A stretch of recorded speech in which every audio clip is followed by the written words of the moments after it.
Hey, welcome back to another episode of I'll Give It a DIY Try. Today we are in the shop and we have a portable welder that we need a cart for.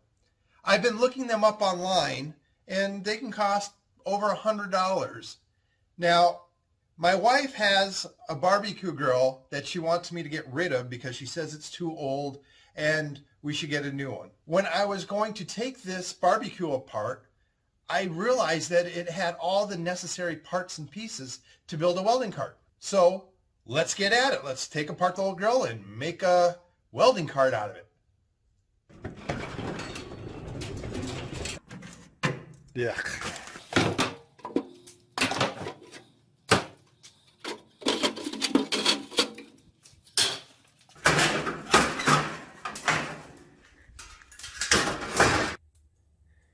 What you doing, Raven? What are you looking for?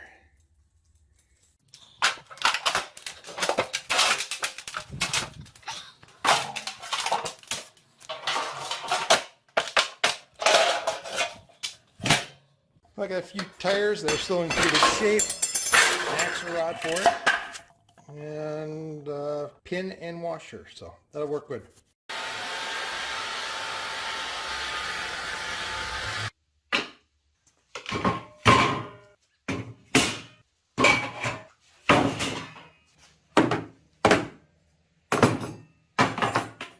So let's assemble the bottom half, kind of get a feel for the size, and then we'll come back and figure out how we want to adapt the top for the welder.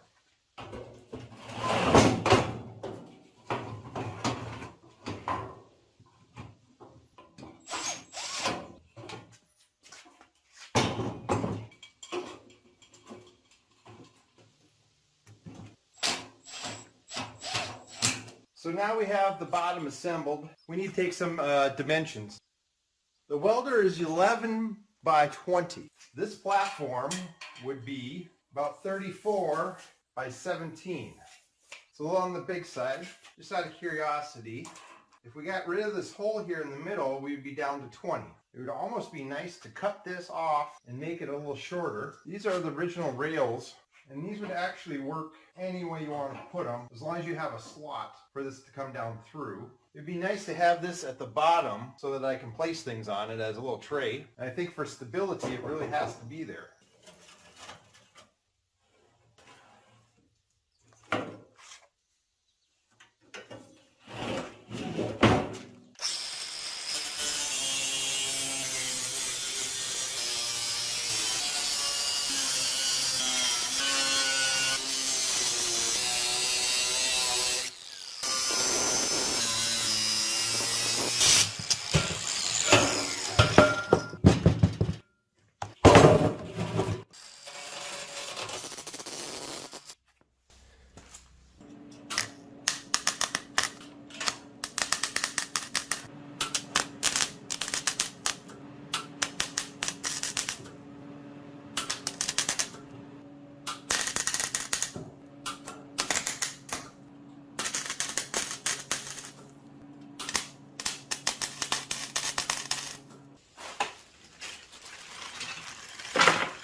The barbecue grill had this come across here, and there's notches in this to fit into the grooves here, and then it would screw in.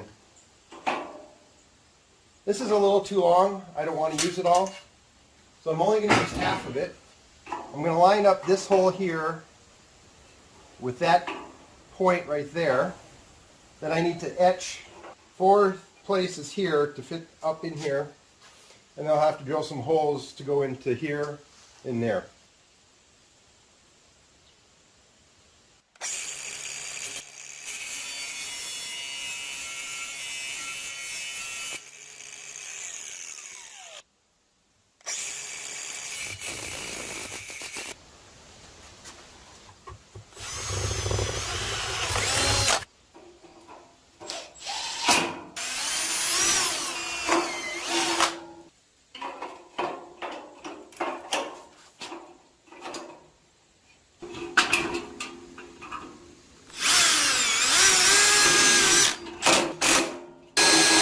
Okay, we have it back together, minus the propane tank hole in the bottom.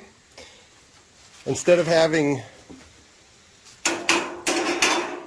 double wide with those, we just made it a single. It is nice and sturdy now.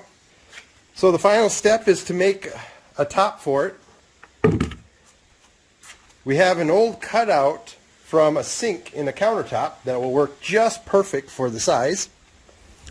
We'll throw it up here. We'll do a nice little edge band on that, and that'll be a perfect size table to put our welder on. I would love to have a track saw, but since I don't, I'm just going to use a sheetrock square to give me a nice straight line so that I can get the edge all perfect up, because it's anything but perfect at this point.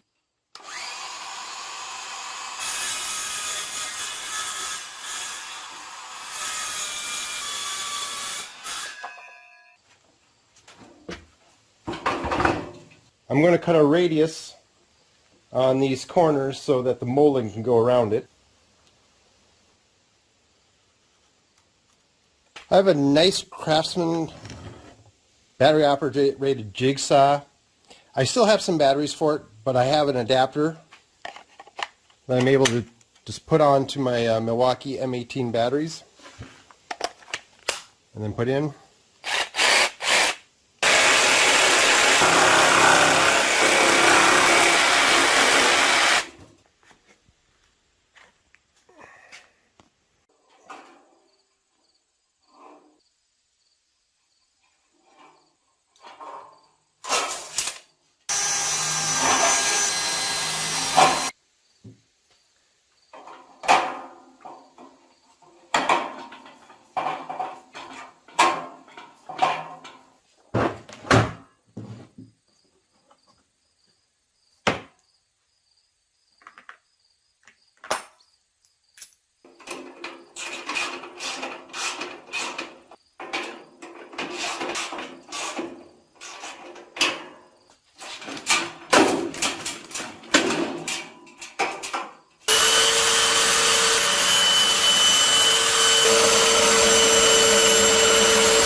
Got these from Menards on a rebate sale. Probably cost a couple bucks, and got that back in the rebate.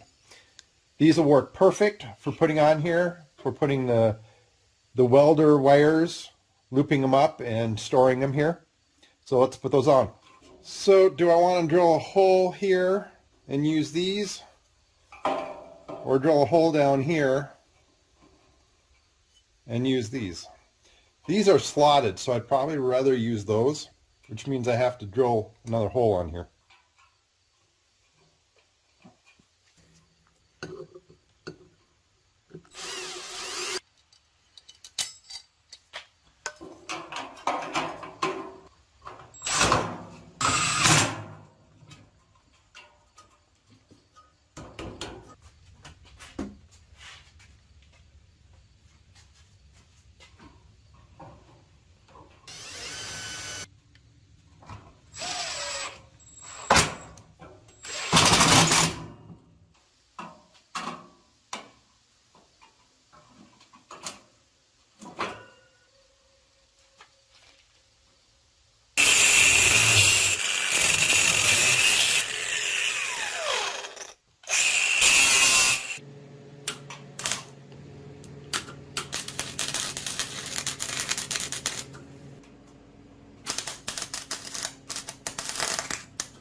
So this welder came with, instead of using flux core, to be able to use a gas. I'm not currently using this, but one thing that I did do is I made this all a little bit bigger so that I can cut out a round circle here and then be able to strap a bottle of gas to the back for the welder.